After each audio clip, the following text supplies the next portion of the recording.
शहाबुद्दीन नहीं है आज, लेकिन आज भी शहाबुद्दीन के नाम पर ही वहाँ राजनीति होती है और उनका प्रभाव आज भी है वहाँ पर। तो ये दीगर बात है कि शहाबुद्दीन लगातार चुनाव वहाँ जीतते रहे हैं, लेकिन उनकी पत्नी 3 बार लगातार चुनाव हार चुकी हैं, लेकिन फिर भी उस परिवार को कोई नज़रअंदाज नहीं कर सकता है। नमस्कार, आप देख रहे हैं सिटी पोस्ट लाइव और मैं हूं आपके साथ हर्षिता प्रताप सिंह। कल राजद ने अपने तमाम उम्मीदवारों के नामों की घोषणा कर दी है, लिस्ट जारी कर दिया है, लेकिन एक सीट जिसको लेकर अब तक कोई नाम तय नहीं हो पाया है, सीट है सिवान की, जहां से दिवंगत बाहुबली नेता शहाबुद्दीन की पत्नी हिना शहाब चुनाव लड़ने की तैयारी में है। तो इसके बाद अब चर्चा तेज हो गई है कि क्या राजद हिना शहाब को वहां से चुनाव लड़ाने के बारे में सोच रही है। इस पूरे मुद्दे पर हमारे साथ चर्चा करने के लिए मौजूद हैं वरिष्ठ पत्रकार श्रीकांत प्रत्युष जी। सर, सिवान को लेकर चर्चा काफी तेज है, एक और हिना शहाब का दावा है, दूसरी ओर राजद ने वहां से कोई उम्मीदवार नहीं उतारा है। तो क्या ये संकेत है कि हिना शहाब को वहां से राजद उतार सकती है चुनावी मैदान में? देखिए, एक जमाना था जब सिवान की पहचान राजेंद्र प्रसाद से थी। भारत के पहले राष्ट्रपति थे, तो राजेंद्र प्रसाद के कारण सिवान को जाना जाता था, लेकिन 1990 के दशक में सिवान शहाबुद्दीन के नाम से जाना जाता था। सिवान का मतलब शहाबुद्दीन, शहाबुद्दीन का मतलब सिवान, और साहब वहाँ की जनता उनको साहेब कहती थी, शहाबुद्दीन को साहेब कहती थी। बहुत सुंदर, स्मार्ट, बहुत अच्छी पर्सनालिटी थी उनकी। और 2021 में उनका निधन हो गया कोरोना काल में। उसके बाद से उनकी पत्नी चुनाव मैदान में उतर रही हैं लगातार, लेकिन शहाबुद्दीन नहीं है आज, लेकिन आज भी शहाबुद्दीन के नाम पर ही वहाँ राजनीति होती है और उनका प्रभाव आज भी है वहाँ पर।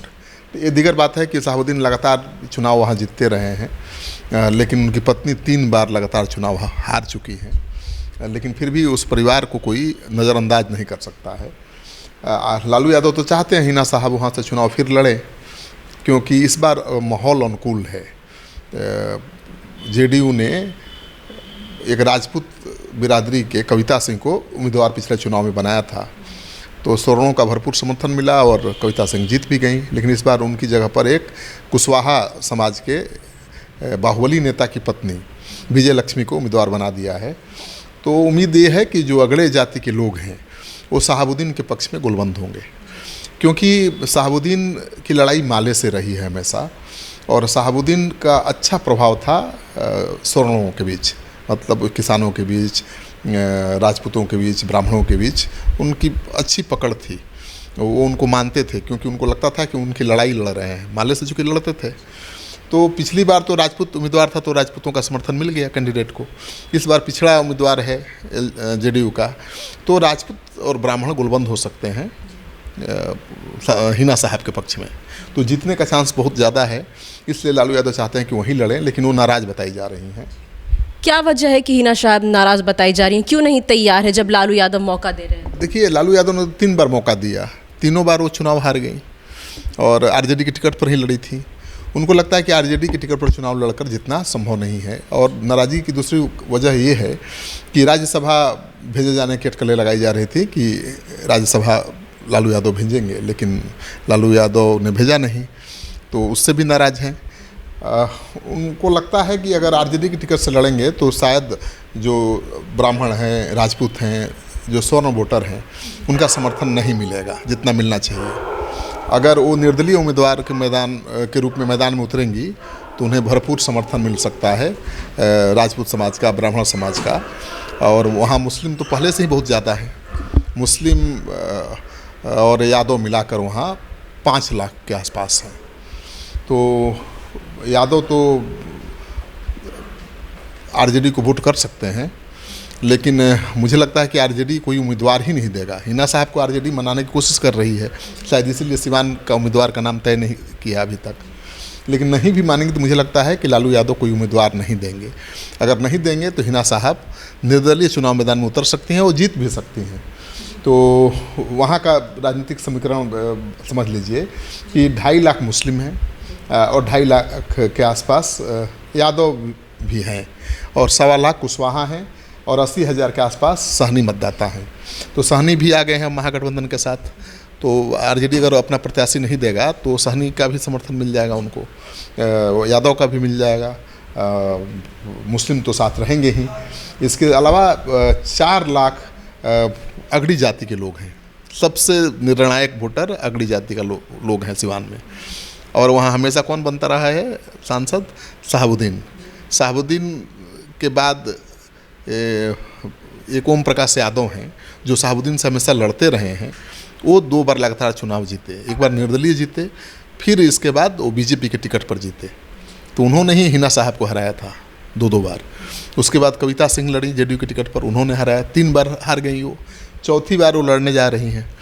तो वो चाहती हैं कि निर्दलीय उम्मीदवार के तौर पर लड़ेंगी तो, और लालू यादव कोई कैंडिडेट नहीं देंगे तो उनको सवर्णों का सपोर्ट मिल जाएगा। तो ऐसे ही यादव और मुस्लिम 5 लाख हैं और 4 लाख स्वर्ण हैं, तो 9 लाख वोट हो गया। मलाह भी हैं 80,000 के आसपास। तो कोई नहीं हरा पाएगा हिना साहब को। मुझे लगता है इसी रणनीति के तहत वो अपना पता नहीं खोल रही हैं। आरजेडी से लगातार नेता बातचीत कर रहे हैं, लेकिन वो अपना पता नहीं खोल रही हैं। उन्होंने ये भी नहीं कहा कि आरजेडी से नहीं लड़ेंगे, और आरजेडी से लड़ भी नहीं रही हैं। और तेजस्वी यादव गए थे जब यात्रा पर सिवान में, तो उनकी यात्रा में भी शामिल नहीं हुई थी। पूछा गया था तो कह दिया कि कहीं दूसरे जगह गई थी, कोई काम था। तो वो लगातार दूरी बना रही हैं आरजेडी से, और इस वजह से अटकलें लगाई जा रही हैं कि वो निर्दलीय चुनाव मैदान में उतर सकती हैं। हिना साहब लगातार ये भी कह रही हैं कि या तो वो खुद या तो फिर उनके बेटे उसामा भी चुनाव लड़ सकते हैं। तो पहले चुनाव हार चुकी हैं हिना साहब, तो क्या संभव है कि इस बार वो अपने बेटे को चुनावी मैदान में उतार सकती हैं? लेकिन हिना साहब ज़्यादा काबिल हैं और ज़्यादा समझदार लगती हैं। मैंने उनको कवर किया है पिछले चुनाव में। चुनाव भले हार गए लेकिन बहुत टक्कर दे रही थी, कड़ी टक्कर दे रही थी। 1 लाख कुछ वोटों से हार गई थी, लेकिन वो टक्कर देती नज़र आ रही थी और एक सधे हुए राजनेता की तरह अपना प्रचार कर रही थी। अब उनका बेटा तो नौजवान है, वो खड़ा होगा तो समर्थन तो मिलेगा ही, मुस्लिम का भी मिलेगा, आरजेडी कैंडिडेट नहीं देगा तो यादव का भी मिलेगा, स्वर्ण जातियों के लोग भी उस पर भरोसा कर सकते हैं। लेकिन हिना साहब रहेंगे तो ज़्यादा संपेथी रहेगा मुझे लगता है, और ज़्यादा अनुकूल परिस्थिति रहेगी। सिवान को एक डॉलर इकोनॉमी के तौर पे भी कहा जाता है, इसकी वजह क्या है? देखिए, सिवान एक डॉलर इकोनॉमी वाला ज़िला माना जाता है, क्योंकि यहाँ के हिंदू मुस्लिम सभी तबके के लोग बड़ी संख्या में अरब देशों में, खाड़ी देशों में काम करते हैं। और कई गांव और कस्बे ऐसे हैं जहाँ के घरों में आपको जुआ लोग बहुत कम मिलेंगे। सब लोग अरब कंट्रीज में काम करते हैं और वहाँ से मनी ऑर्डर भेजते हैं। तो सिवान ज़िले की इकोनॉमी ही मनी ऑर्डर पर आधारित है। वहाँ की इकोनॉमी विदेशों से आने वाले मनी ऑर्डर पर ही आधारित है, इसलिए उसको कहा जाता है डॉलर इकोनॉमी वाला ज़िला है, जहाँ डॉलर में पेमेंट आता है। अब भाई अरब देशों से तो डॉलर ही आएगा, और ज़्यादातर नौजवान वहीं चले जाते हैं काम की तलाश में। उस सिवान का ये इतिहास रहा है शहाबुद्दीन के ज़माने से ही। तो शहाबुद्दीन तो नहीं है, लेकिन उसी शहाबुद्दीन के नाम पर आज भी वहाँ राजनीति होती है। तो उम्मीद है कि शहाबुद्दीन की पत्नी हिना साहब निर्दलीय चुनाव मैदान में उतर जाएं और आरजेडी कोई अपना उम्मीदवार न दे। आज तो सभी उम्मीदवारों की सूची जारी होगी आरजेडी की, केवल सिवान से कोई उम्मीदवार नहीं दिया है। और हिना साहब आरजेडी से लड़ना नहीं चाहती हैं, तो मानकर चलिए कि हिना साहब निर्दलीय लड़ेंगी, आरजेडी का समर्थन होगा और वो चुनाव जीतने के बाद फिर आरजेडी में शामिल हो सकते हैं। तो आप सुन रहे थे वरिष्ठ पत्रकार श्रीकांत प्रत्यूष जी को। हिना साहब पूरी तरीके से संभव है ये बात कि निर्दलीय चुनावी मैदान में उतर जाए, तो वहीं दूसरी ओर राजद अपना कोई उम्मीदवार वहां से ना उतारे और हिना साहब को सपोर्ट करे सिवान से, क्योंकि अब तक वैसे भी राजद ने कोई उम्मीदवार नहीं उतारा है। तो हिना साहब निर्दलीय चुनावी मैदान में उतरती हैं या अपने बेटे को उतारती हैं, और राजद उन्हें कैसे सपोर्ट करती है ये देखने वाली बात होगी। फिलहाल इस खबर में इतना ही। आप आगे की खबरों के लिए देखते रहिए सिटी पोस्ट लाइव। इस वीडियो को लाइक करें, शेयर करें और चैनल को सब्सक्राइब करना ना भूलें। धन्यवाद।